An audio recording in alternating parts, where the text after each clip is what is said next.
আজ মহা অষ্টমীর শুভ লগ্নে তোমাদের সবাইকে আমার শুভেচ্ছা অভিনন্দন রইল, অনেক অনেক ভালোবাসা। আমি চলে এসেছি আমার ননদের বাড়ি, যেটা বউবাজারের বিখ্যাত দত্তবাড়ির পুজো।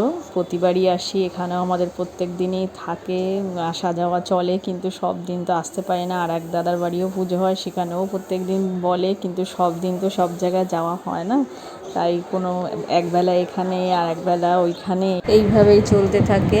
পুজো আরম্ভ হয়ে গেছে, এবার আস্তে আস্তে সমস্ত রীতিনীতি মেনে যা যা রিচুয়ালস আছে সব হবে। ধুনো পুরোনো আরও অনেক অনেক অনেক রীতি আছে যেগুলো হবে, আর আমার দেখতে ভীষণ ভালো লাগে এগুলো। পুজো শুরু হয়ে গেছে, এবার একে একে সবাই এসে দুর্গা দালানে জমা হবে।